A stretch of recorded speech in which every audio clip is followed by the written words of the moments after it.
نہیں ہے.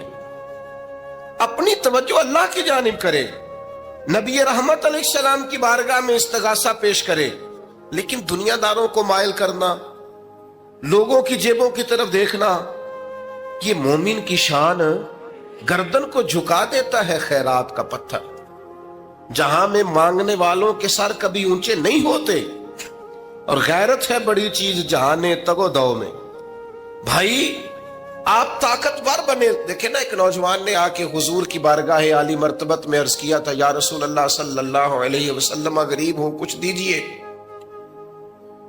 تو حضرت جابر بن عبداللہ رضی اللہ تعالیٰ عنہ فرماتے ہیں, ہم نے حضور سے بڑا کچھ سنا, یہ لفظ نہیں, لفظ لا, یعنی میرے پاس نہیں ہے, یہ ہم نے حضور سے سنا ہی نہیں.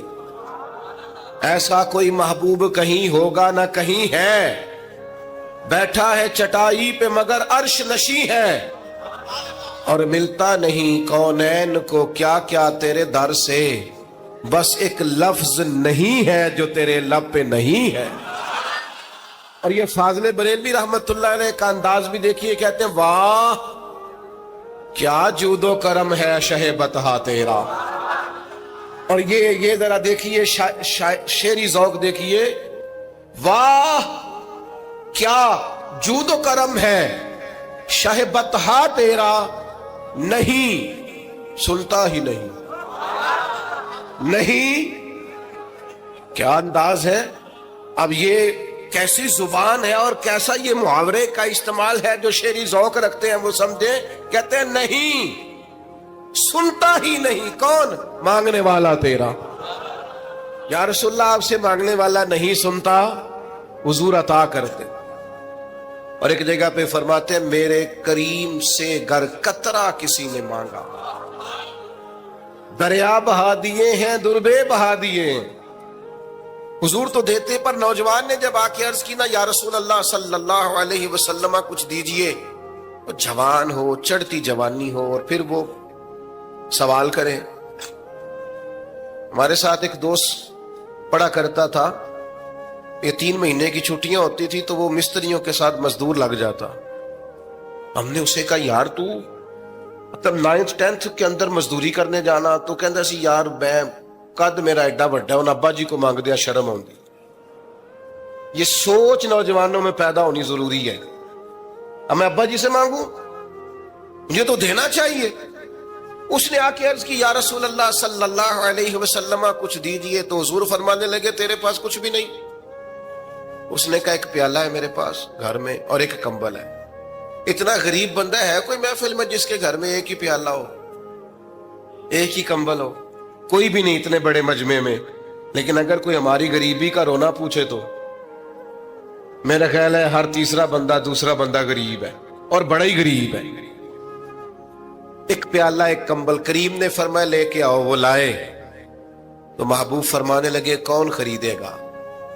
ایک نے کا 1 دینار, ایک نے کا 2 دینار. محبوب نے بولی لگوا دی, 2 دینار کا بیچ دیا. فرمایا جا 1 دینار کی روٹی لے جا. یہ نوجوانوں کو فکر دی کہ وہ انویسٹمنٹ میں تم نے ذات سے اپنے گھر سے لینی ہے. وہ 10-15 ہزار کا ٹھیلا بھی کسی سے نہیں کہنا تو لگا کے دے. جاؤ 1 دینار کا کھانا لے جاؤ, 1 دینار کا کلاڑا خرید کے لاؤ. صحابہ فرماتے ہیں وہ کلاڑا لایا, پر نصیب دیکھو اس کلاڑے میں دستہ نبی کریم نے اپنے دستے مبارک سے لگایا. فرمایا جا جنگل میں جا کے لکڑیاں کاٹ اور بیچ, کھا بھی اور کھلا بھی, پی بھی اور پلا بھی, 10 دن مجھے نظر نہ آنا. وہ یارو یہ کیا بات ہوئی؟ مایوس رہنا, کمزور رہنا, فلانے نے میرے ساتھ تعاون نہیں کیا تو میں پیچھے رہ گیا, فلانے نے ہاتھ نہیں پکڑا. تو اپنی دنیا آپ پیدا کر, اگر زندوں میں خود جد و جہد کر, میدان میں اتر, ہمت کر. حضرت حسن بصری رحمت اللہ علیہ کے پاس ایک نوجوان نے آ کے عرض کی, حضور بس آج کے بعد میں نے کام نہیں کرنا. فرمایا تمہیں کیا ہوا ہے؟ کہنے لگا آج میں نے عجیب منظر دیکھا ہے. میں نے دیکھا ہے کہ ایک شیر نے شکار کیا ہے بکرے کا, آدھا کھایا ہے, آدھا منہ میں پکڑ کے پہاڑی پہ چڑھ گیا. وہاں ایک نابینا لومڑی بیٹھی تھی, باقی کا اس نے اسے کھلایا ہے. تو حضور میں یہ سمجھ گیا ہوں کہ جو رب اس نابینا لومڑی کے لیے بندوبست کرتا میرے لیے بھی کرے گا، لہذا میں نے کام نہیں کرنا۔ حضرت حسن بصری بڑا مسکرائے، فرمانے لگے کہانی میں کردار تو نے دو دیکھے، ایک شیر ایک لومڑی۔ فرمانے لگے کیا بات ہے تیری، تو نے لومڑی بننے کا پروگرام بنایا، شیر بننے کا کیوں نہیں بنایا؟ تو شیر بننا، شکار کار، خود بھی کھا دوسروں کو بھی کھلا۔ یہ کیا بات ہوئی؟ امت کے جوان فائلیں لیے دفتروں کے چکر لگاتے اور اپنی بغل میں کاغذات لیے امبیسیوں کے پھیرے کاٹتے اور ایجنٹوں سے سوال کرتے کہ مجھے ملک سے باہر جانا ہے، کیا طریقہ ہے؟ یہاں رہ کے بھی محنت ہو سکتی ہے، اپنی مٹی پہ چلنے کا سلیقہ سیکھو، سنگ مرمر پہ چلو گے تو پھسل جاؤ گے۔ دوستو سنو، میرے کریم نے فرمایا جہاں لکڑیاں، ایک پیشہ برا ہے میرے بھائیوں، ایک پیشہ، وہ ہے کسی کے آگے ہاتھ پھیلانا۔ باقی دنیا میں کوئی پیشہ برا جو ٹھیلا لگاتا ہے اور مالٹے بیچتا ہے اور سیب بیچتا ہے، بڑا عزت والا آدمی، یہ شارٹ کٹ چھوڑ دو، دوسروں پہ بھروسہ کرنا چھوڑ دو۔ وہ شاعر ایک بیٹھا تھا نا، شاعر مجھ سے ناراض نہ ہو جائیں، تو کئی دفعہ وہ شعر و شاعری میں بھی ان کی حالت بڑی خستہ ہو جاتی ہے۔ جن دنوں لوگ پتلے کپڑے پہنتے ہیں، بعض شاعروں نے ان دنوں میں بھی موٹی چادر لی ہوئی ہوتی ہے۔ تو ایک جگہ بیچارہ بیٹھا تھا کونے میں، اللہ ماشاءاللہ سب کی بات نہیں، تو حالت ایسی خستہ تھی، ایک بندہ 5 روپے پھینک گیا، تو تھا خوددار، بڑی تکلیف کو اٹھا اپنے پیسے، تو اس نے کہا آپ کی حالت بتا رہی ہے، آپ کو ضرورت ہے۔ اس نے کہا ضرورت پڑی تو اللہ رسول سے مانگوں گا، تیرے سے کیوں مانگوں گا؟ شعر بڑا قیمتی کہا، اس نے کہا یہ آرزوئے کرم اور میں آپ سے کروں، یہ آرزوئے کرم اور میں آپ سے کروں، یہ بھیک اس کو دیجئے جس کا خدا نہ ہو۔ میں تو وارث ہے میرے اللہ رسول، میں کو لاوارث ہوں کہ تیرے سے مانگتا پھروں؟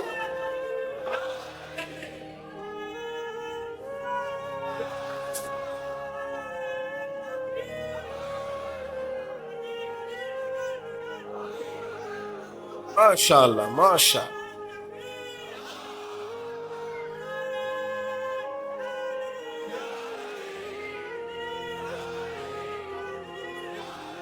بس ہم سمجھے ہماری قیمت وصول ہو گئی، اگر خودداری پر نوجوان نعرے لگانے لگ گئے تو پھر تو بات بن گئی، لگتا ہے محنت کا ارادہ بن گیا ہے۔ انشاءاللہ تعالی کشکول ٹوٹنے کا ٹائم آ گیا ہے، کرم کی برکھا برسے گی، یہی ملت کا جوان قیادت کرے گا۔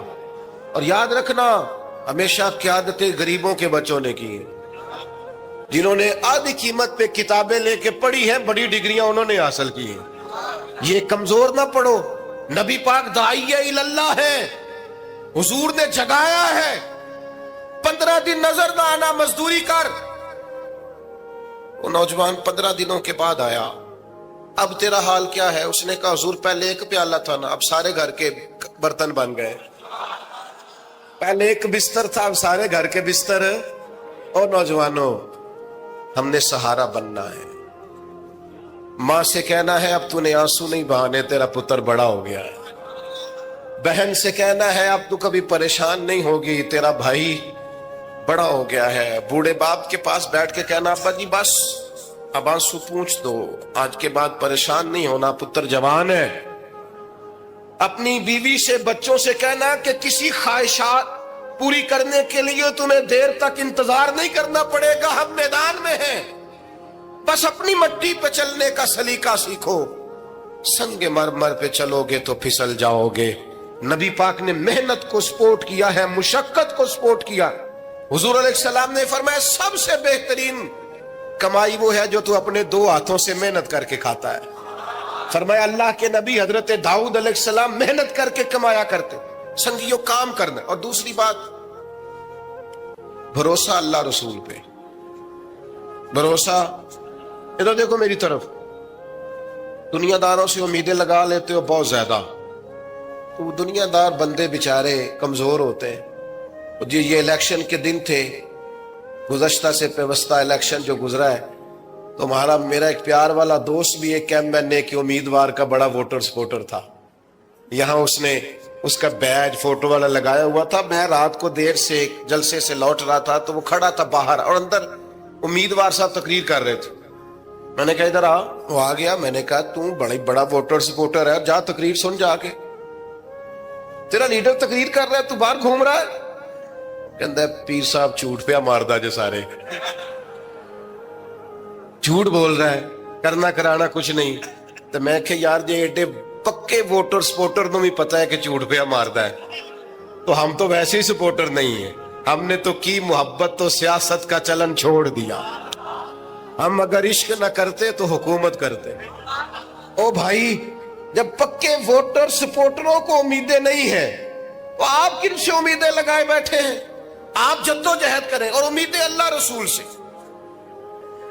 نبی پاک علیہ السلام نے فرمایا جو رب پہ بھروسہ کرے گا اللہ کی رحمت اس کی کفایت کرے گی. وَإِن يَتَوَكَّلْ عَلَى اللَّهِ فَهُوَ حَسْبُهُ, وہ اللہ پہ بھروسہ کرے گا اللہ اس کے لیے کافی ہو جائے گا. ادھر دیکھو یار موبائلوں والے دوستو, بات سنو. گھبراہٹ نہیں, ٹینشن نہیں, انزائٹی نہیں, ڈپریشن نہیں. مومن اور ڈپریشن, مومن اور انزائٹی, مومن اور ٹینشن. او جی مجھے پتہ نہیں مجھے کیا ہو رہا ہے, جی مجھے خوف آتا ہے. آپ کو خوف آتا ہے مومن ہو کے؟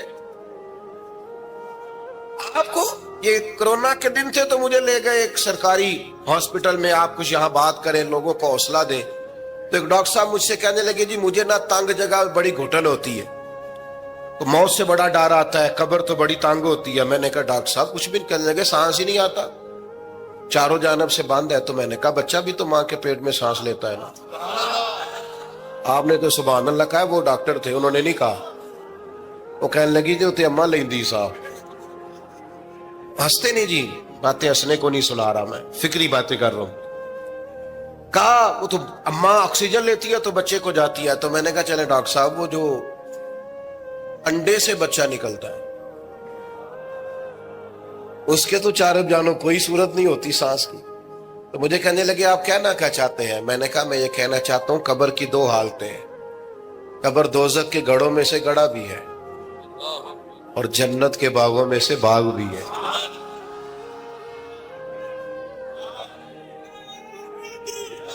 سنو یار, اللہ آپ کو خوش ہو. ماشاء اللہ. سنیں جی سنیں. میں نے کہا اگر کسی کا یہ ذہن بن جائے کہ مرنے کے بعد میں نے باغ میں جانا ہے, ایک منٹ کے لیے سوچو نا یار. یعنی ادھر قبر بند ہوئی تو نیچے باغ, اور باغ بھی معمولی نہیں, جنت کے